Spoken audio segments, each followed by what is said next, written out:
You are listening to episode 271 of the Peaceful Mind podcast.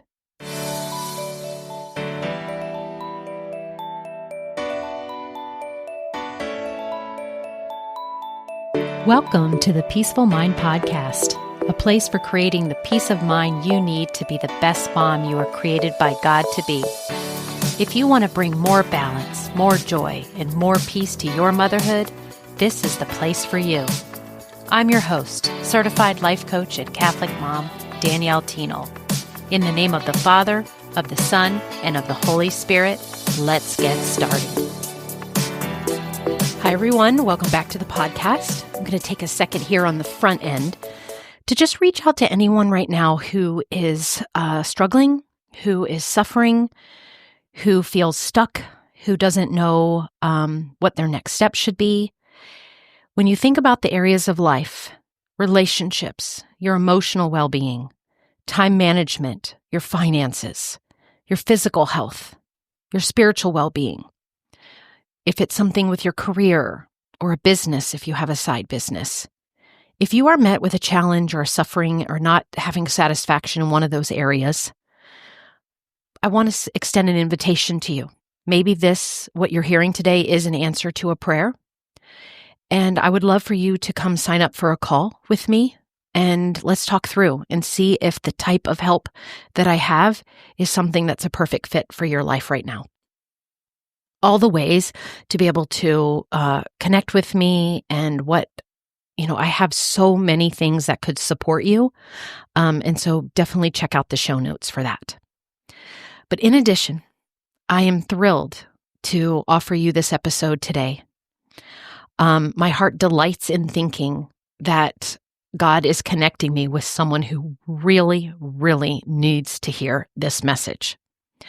Like I mentioned in an episode, a couple episodes ago, I think, I'm recently been cleaning out, doing some decluttering, downsizing, and I have discovered a folder with a lot of information that I thought was very necessary or very impactful at the time. And so I kind of saved it. It was important enough for me to save it and cut it out. And I'm so glad I did, because this future version of myself finding it has just really found some gems.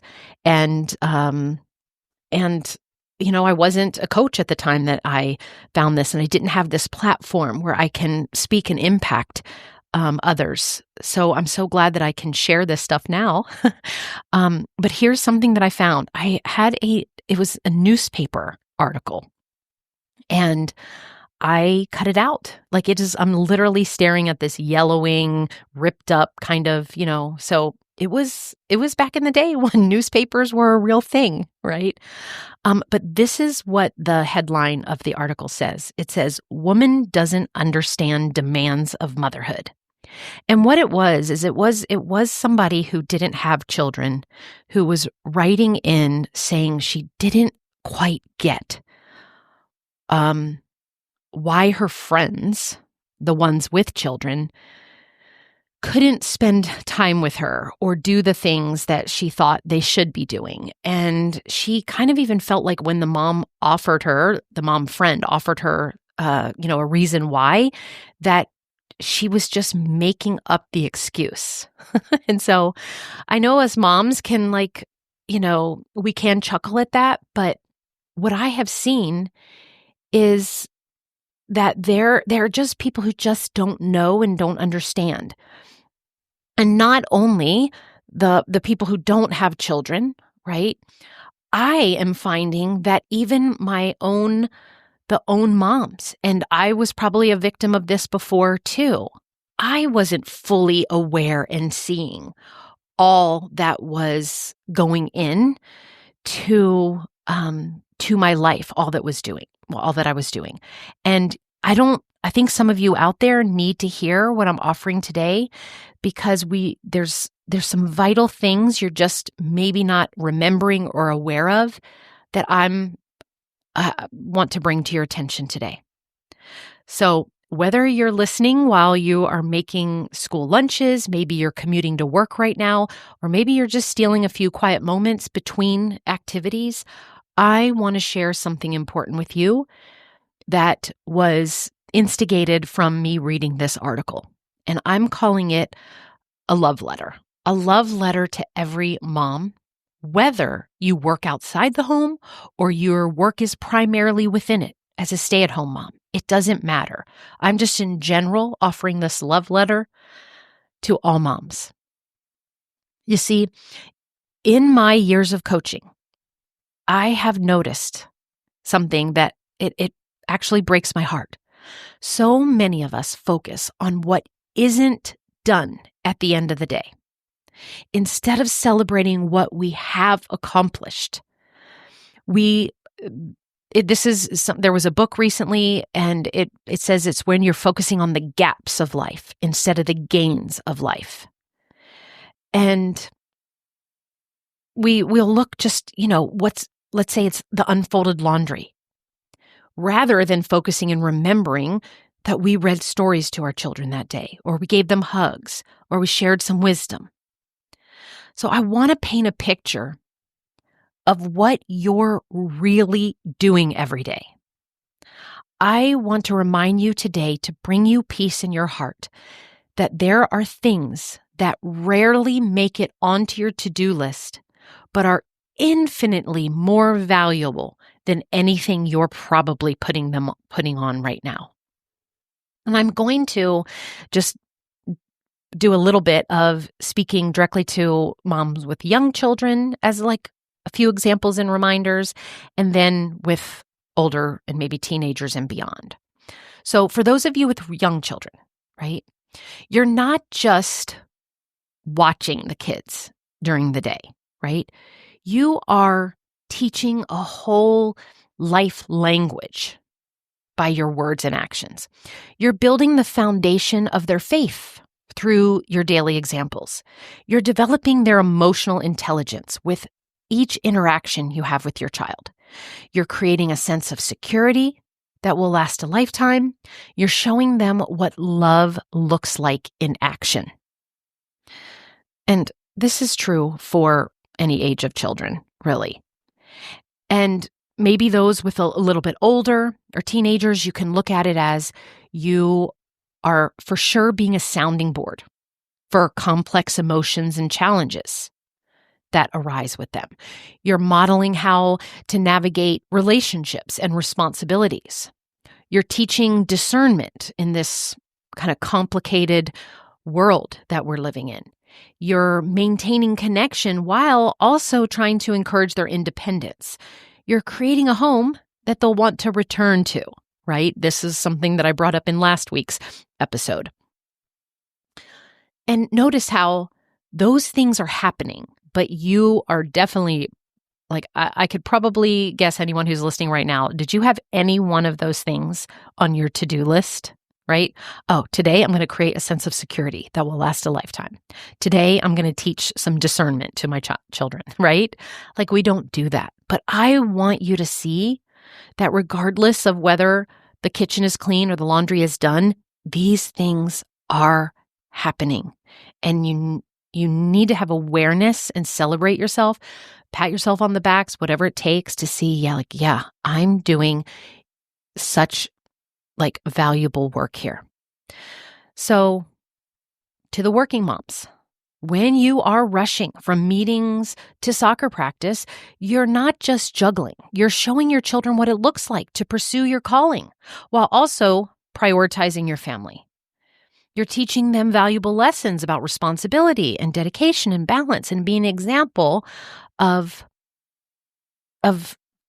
just having that activity and honoring something that you desire in your heart, right? And the same thing is also happening for stay-at-home moms, right? When you're managing the household and family life, you're not just, quote, at home. You're living out and creating an environment where your family can, be the best that they can be, where your memories are made, where values are instilled moment by moment. And again, even though I called out stay-at-home moms, the working moms, you're doing that as well. And here's what I wish every mom could see about your daily life. That 45-minute trip to the grocery store, right? Should have taken only 15 minutes. You're not being inefficient. As you're there, you're teaching patience and maybe safety and decision making. And maybe even there's like some math going on as you compare prices or, kind of like explain things. Those moments when you're enforcing boundaries about screen time or bedtime with your children, you're not just being strict. You're teaching them. There's self-regulation skills there that are going to serve them throughout their lives. But maybe your brain just focuses on, oh, here's another one of those fights or battles, and you're not seeing it from a perspective where it's teaching self-regulation, right? What about that time you spent listening to your teenager talk about what seemed like a really trivial drama? And maybe your brain was like, oh, I should be doing X, Y, and Z. But it's not just a chat. You're actually building trust and you're teaching them how to process their emotions and work through relationships.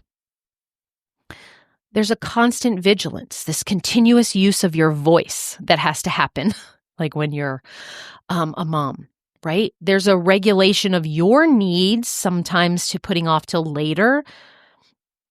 It's actively shaping young lives. This is what we're doing day in and day out. You're teaching virtually everything. And I really loved this reminder from this article. It's saying, we're teaching our kids language. We're teaching them manners. We're teaching them safety. We're teaching them resourcefulness, discipline, curiosity, creativity, empathy, everything. But again, think about at the end of our day when you're thinking all the things you're done, where you're like, oh, I definitely checked off, yep, I taught them manners today. Or, all the taking them to the camps or the library, or the park, or the daily things, you're like, yep, I check off my list. I taught them creativity today. I notice that there needs to be a shift in your mindset about the to-dos, okay? And here's something crucial to remember. Whether you work outside the home or within it, you're making choices that are right for your family. And both paths involve saying yes to some things and no to others.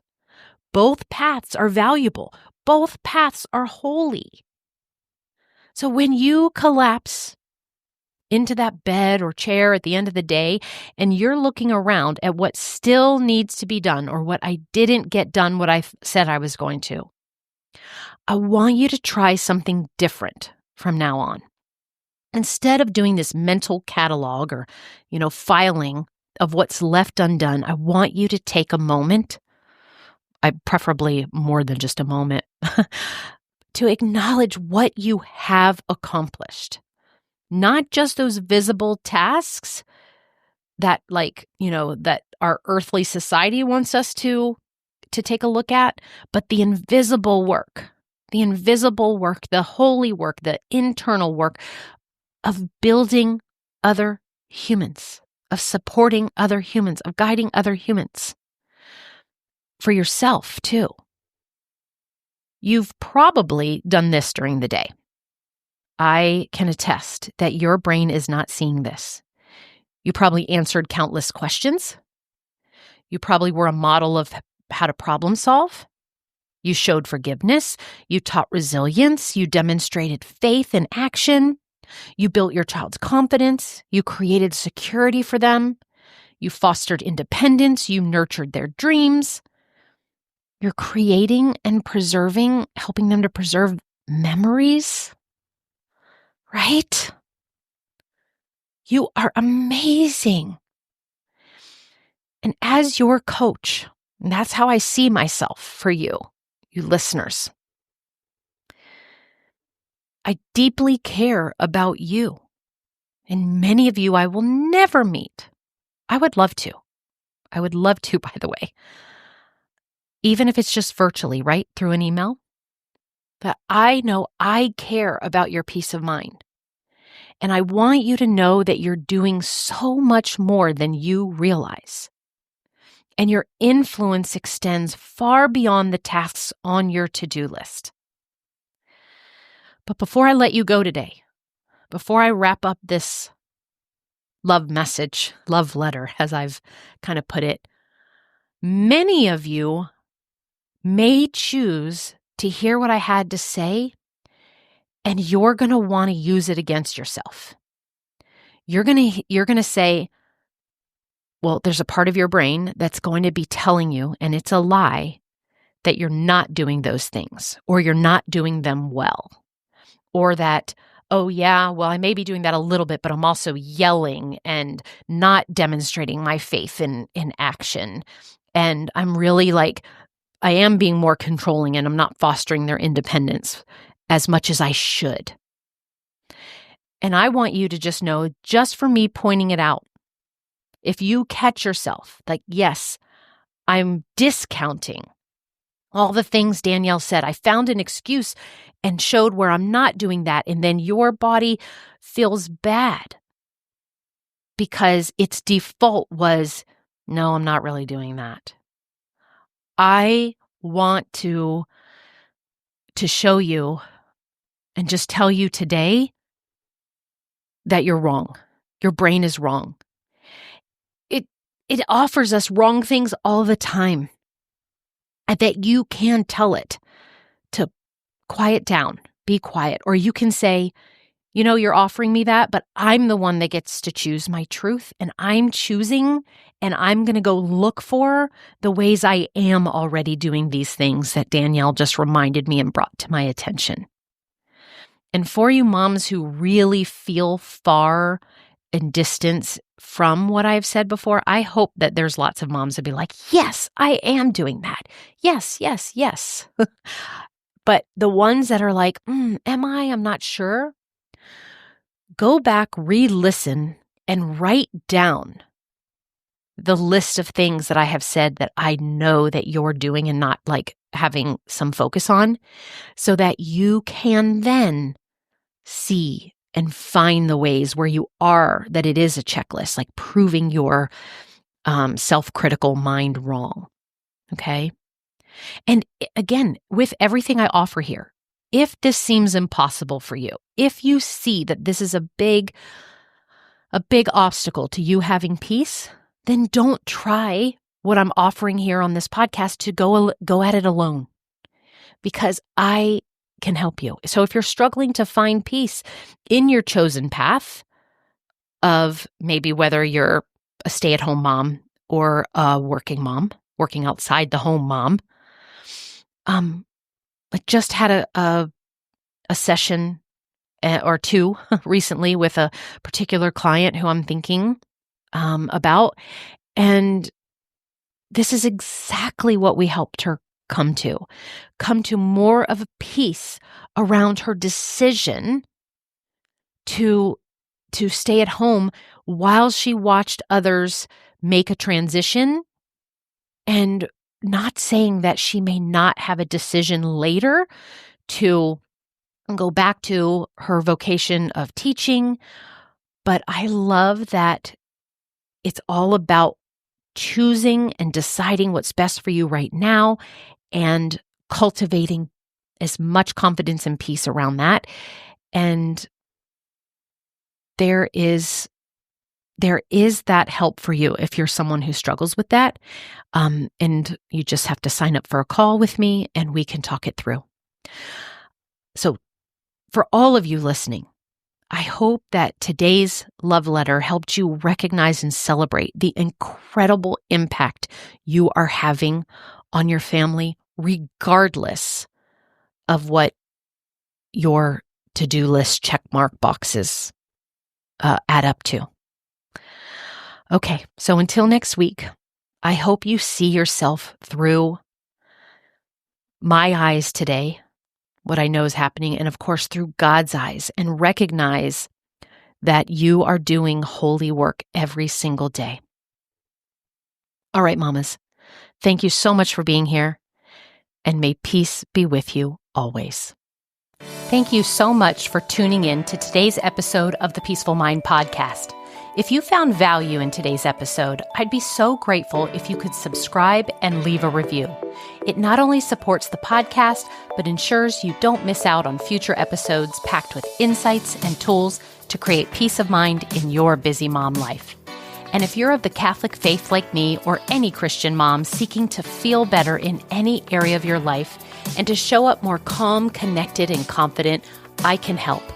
Become an empowered mom who knows how to bring about the changes you desire, no matter the circumstances.